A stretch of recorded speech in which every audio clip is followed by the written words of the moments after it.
வாழ்க வையகம், வாழ்க வையகம், வாழ்க வளமுடன். குரு வாழ்க, குருவே துணை. குருவின் மலரடி போற்றி. சிந்தனையை, உடல் நலத்தை சீரமைத்து உய்வித்த குருவே வாழ்க. தியானமே யோகம், யோகமே ஞானம். அறநெறியே இறை வழிபாடு. இறை வழிபாடு என்பது மனிதர்கள் சமுதாயமாக கூடி வாழக்கூடிய ஒரு வாழ்க்கை முறையில் உருவாக்கப்பட்டதுதான் இந்த இறை வழிபாடு. அதாவது இறை வழிபாடு என்று ஒரு தனியாக ஒன்று இல்லை. ஏனென்று சொன்னால் அந்த இயற்கைதான் இயக்கத்தில் அணுவாகி பஞ்சபூதங்களாகி இங்கு வந்திருக்கிறது என்று சொல்லும் பொழுது அது அதனுடைய இயக்க அறிவின் மூலம் இயல்பாகத்தான் இயங்கிக் கொண்டு இருக்கிறது. இப்பொழுது பூமி சுற்றுவதையும் சூரியன் மற்ற கோள்கள் இயங்குவதையும் பார்க்கிறோம். அவை சரியாக இயங்குகிறது என்பதை நாம் உணர்கிறோம்.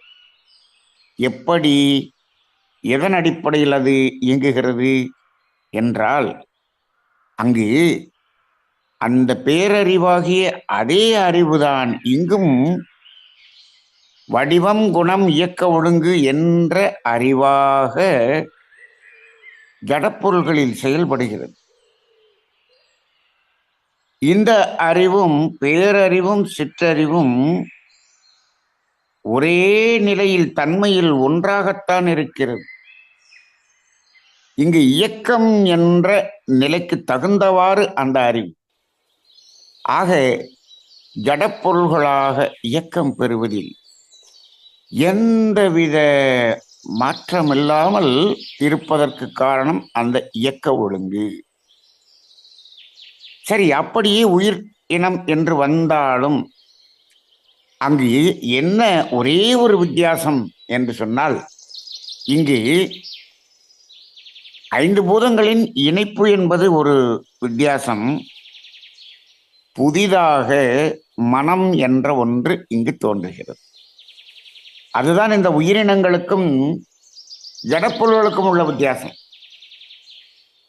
அங்கு மனம் என்ற ஒன்று தோன்றும் பொழுது அந்த மனம் என்பதற்கு மட்டும் ஒரு தனித்த ஒரு சுதந்திரம் கொடுக்கப்படுகிறது.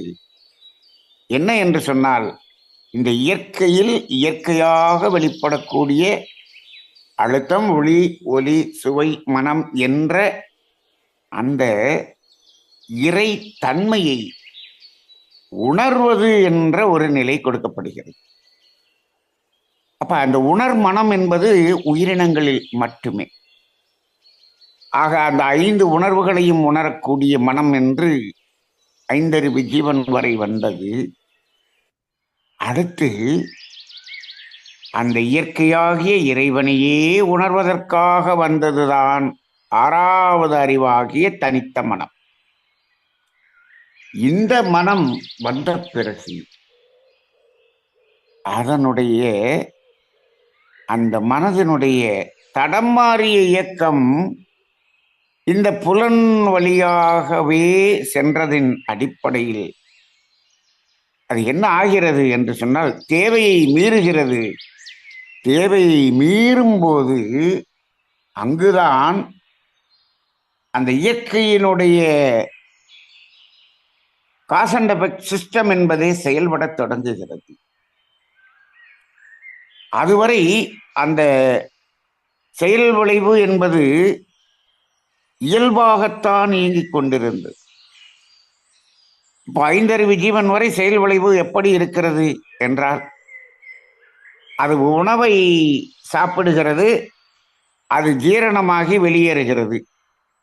அப்ப சாப்பிடுவது என்பது செயல், அது ஜீரணம் செய்து வெளியேற்றுவது என்பது விளைவு. இது சரியாக நடந்து கொண்டிருந்தது.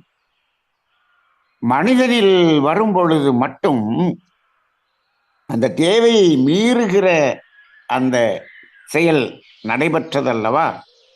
எப்பொழுது மீறியதோ அந்த மீறுகிற இடத்தில் அந்த தேவையை மீறிய அனைத்திற்கும் ஒரு இருப்பாக இருந்து வெளிப்படக்கூடிய விளைவு என்று இங்கு ஒன்று தோன்றுகிறது. செயல் விளைவு என்பதை நாம் இப்பொழுது இரண்டாக பிரித்து பார்க்கலாம். இதுவரை செயல் விளைவு என்றுதான் நாம் சிந்தித்துக் கொண்டிருந்தோம். இந்த காஸ் அண்ட் எஃபெக்ட் என்று சொல்லக்கூடிய அந்த செயல் விளைவு என்பதை இரண்டாக பிரித்து உணர வேண்டும் என்று தோன்றுகிறது. மகர்ஷியினுடைய தத்துவங்கள் அனைத்தும் சமீப காலத்திலே இரண்டு பிரிவுகளாக பிரித்து உணர வேண்டும் என்று அது ஏதோ ஒன்று நம்முள் தோன்றிக்கொண்டே இருக்கிறது. ஏனென்று சொன்னால் இந்த பிரபஞ்சமே இரண்டாகத்தானே இருக்கிறது, இருப்பாகவும் இயக்கமாகவும். அதே போல ஈர்ப்பு ஆற்றலாகவும் தள்ளுமாற்றலாகவும் எல்லாம் இரண்டாகவே இருக்கிறது. ஆக இந்த தத்துவங்களும் இரண்டாகத்தான் செயல்படுகிறது. ஆக மகரிஷியினுடைய ஒவ்வொரு தத்துவங்களையும் இரண்டாக பிரித்து உணரக்கூடிய ஒரு நிலையில் இப்பொழுது நாம் இருக்கிறோம் என்பது நாம் உணர்வின் மூலமாக தெரிகிறது. இப்ப இந்த செயல் விளைவு என்பதை இரண்டாக எப்படி என்றால், அந்த செயல் செய்தவுடன் விளைவு உடனே விளைவாக வந்து விடுவது என்பது ஒரு பகுதி. அந்த செயலினுடைய விளைவு காலத்தால் நிறுத்தப்பட்டு அது காலத்தால் விளைவாக வருவது என்பது இன்னொரு பகுதி. இப்படி இரண்டாக பிரித்துக் கொள்கிறோம். அப்ப அது என்ன ஆகிறது?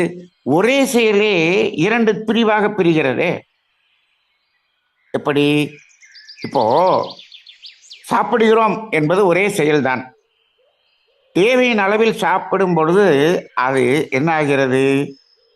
அதனுடைய விளைவு ஜீரணமாகி கழிவுகள் வெளியேறி சரியாக நடக்கிறது. இந்த விளைவு காலத்தால் நிறுத்தி வைக்கப்பட்ட விளைவு அல்ல, உடனடியாக விளைவு வருகிறது. ஆனால் தேவை மீறி நாம் சாப்பிடுகிறோம்.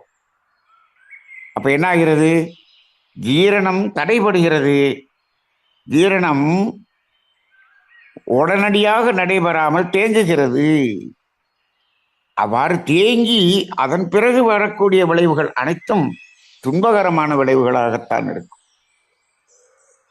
அப்ப அந்த தேக்கமுறாமல் விளைவு வரக்கூடியது அனைத்தும் இயற்கை என்ற நன்மையை கொடுக்கக்கூடியதாகத்தான் இருக்கிறது. தேக்கமுற்று வரக்கூடியது மட்டும்தான் நமக்கு துன்பம். இதைத்தான் நாம் எங்கு உணர்ந்தோம்? புண்ணியம் என்ற செயல் உடனேக்குடனே விளைவை கொடுக்கிறது என்று சொன்னோம். பாவம் என்பது இருப்பாக இருந்து வருகிறது என்று சொன்னோம். அப்ப புண்ணியம் என்ற செயல் முழுவதும் உடனுக்கு உடனாக விளைவு வந்து விடுகிறது. புண்ணியம் என்ற செயல் இருப்பாக இருப்பதில்லை. புண்ணியம் என்பதும் இருப்பாக இருந்து எங்களுக்கு காலத்தால் எங்களுக்கு இன்பத்தை கொடுக்கிறது என்று சொல்லுகிற தத்துவத்தை சொல்லிக் கொண்டிருக்கிறார்களே, அவர்கள் புண்ணியம் என்பது இருப்பாக இருக்கிறது என்று சொல்வதே ஒரு பாவம் என்று தோன்றுகிறது. ஏன்? செயல் விளைவு என்பது செயல் அதனுடைய விளைவு உடனுக்கு உடனே அது விளைவாக மாறக்கூடியதுதான் இயல்பு. அது தேங்குகிறது என்று சொன்னாலே இயல்புக்கு முரணானது என்ற அர்த்தம். அப்ப புண்ணியம், நான் செய்யக்கூடிய புண்ணியமெல்லாம் காலத்தால் இருந்து வருகிறது என்று சொன்னால் அவர்கள் பாவத்தை புண்ணியம் என்று புரிந்து கொண்டிருக்கிறார்கள் என்று நாம் உணர்ந்து கொள்ள வேண்டியதாக இருக்கிறது.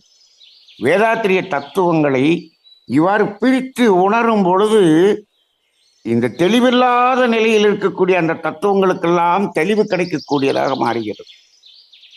ஆக இந்த செயல் விளைவு என்பது இரண்டு வகையாக இருக்கிறது. இப்போ அந்த காலத்தால் நிறுத்தி வரக்கூடிய விளைவுகள் எல்லாம் துன்பமாக இருக்கிறது அல்லவா? அப்படிப்பட்ட செயல்களை செய்யாமல் இருப்பது என்பதுதான் அறநெறி. அதை உணர்த்துவதுதான் இறை உணர்வு. அப்ப இறை உணர்வும் அறநெறியும் என்று சொல்லும்போது அந்த அறநெறியிலே அந்த ஒழுக்கம் என்பது எப்படி இருக்கிறது என்று சொன்னால், அப்படிப்பட்ட காலத்தால் வரக்கூடிய விளைவுகளை செய்யாமல் இருத்தல் என்பது ஒழுக்கமாக இருக்கிறது. உடனடியாக விளைவை தரக்கூடிய புண்ணியம் என்பதை செய்யக்கூடியது என்பது ஈகை, கடமை என்று இருக்கிறது. ஆக அந்த அறநெறியில் என்ன இருக்கிறது என்று சொன்னால், முழுமையாக அந்த இயற்கையின் வழியில் வாழ்வதற்குரிய அந்த வாழ்வு நிலை, வாழும் நிலை, அதைத்தான் அறநெறி கூறுகிறது. அப்ப இதை வாழ்ந்து கொண்டிருப்பவருக்கு இறை வழிபாடு என்பது அவசியமில்லை. ஒருத்தர் ஒழுக்கமாக இருக்கிறார், கடமையை செய்கிறார், ஈகை தன்மையில் இருக்கிறார், இவருக்கு தனியாக ஒரு இறை வழிபாடு என்பது தேவையே இல்லை. இப்பொழுது ஏன் கோயில்களில் கூட்டம் கூடிக்கொண்டிருக்கிறது என்று சொன்னால், இந்த அறநெறியில் வாழாதவர்களுடைய எண்ணிக்கை அதிகமாக இருக்கிறது. அதிகமாக இருக்கிறது என்ன? 100% அறநெறிக்கு முரண்பாடாக வாழக்கூடியவர்கள் தான் மனிதர்களாக இருக்கிறார். இப்பொழுது இந்த உலகத்தில் அந்த இறைநிலை அங்கிருந்து இந்த பூமியை பார்த்தால், இங்கு ஆறறிவு பெற்ற மனிதன் மட்டும் அறநெறிக்கு முரண்பாடாக வாழ்ந்து கொண்டிருக்கக்கூடிய ஒரு ஜீவனாக பார்க்கப்படுகிறது. அப்படி ஆகிவிட்டது. ஆக இந்த அறநெறியில் வாழ்வதற்காகத்தான் இறை வழிபாடு. ஆனால் அந்த இறை வழிபாட்டிலேயே அறநெறி இல்லாமல் அங்கு சேவை செய்வதோ தொண்டு செய்வதோ அது மகா பெரிய ஒரு பாவமாக இங்கு பதியப்படும். எனவே இறை வழிபாடு என்பது இயற்கையிலிருந்து தடம் மாறிய நிலையிலிருந்து இயற்கை நிலைக்கு வருவது. ஆக இந்த தொண்டில், இந்த சேவையில் ஈடுபட்டிருக்கக்கூடியவர்கள் மிகவும் விழிப்புணர்வோடு செயல்பட வேண்டும். இந்த தொண்டில் நாம் அறம் பிறந்து இதை செய்தோம் என்று சொன்னால், இந்த தொண்டில் ஈடுபட்டிருப்பவர்கள் தனது உலகியல் வாழ்க்கையில் தேவையை மீறி ஆடம்பரமான வாழ்க்கை வாழ்ந்து கொண்டு இந்த தொண்டு செய்து கொண்டிருந்தார்கள் என்று சொன்னால், அவர்களுக்கு வரக்கூடிய விளைவு மிகவும் கடுமையான விளைவாக இருக்கும் என்பதை இந்த காலகட்டத்தில் உணர்த்த வேண்டிய ஒன்றாக இருக்கிறது. ஆக இந்த அறநெறி என்பது அதுதான் இறை உணர்வு, அதுதான் இறை வழிபாடு. அதை வாழ்ந்து கொண்டிருந்தாலே போதும். தனியாக இறை வழிபாடு என்பது ஒன்று மனிதனுக்கு தேவையில்லை என்பதை இன்றைய சிந்தனை அற்புதமாக உணர்த்துகிறது. நன்றி. வாழ்க வளமுடன்.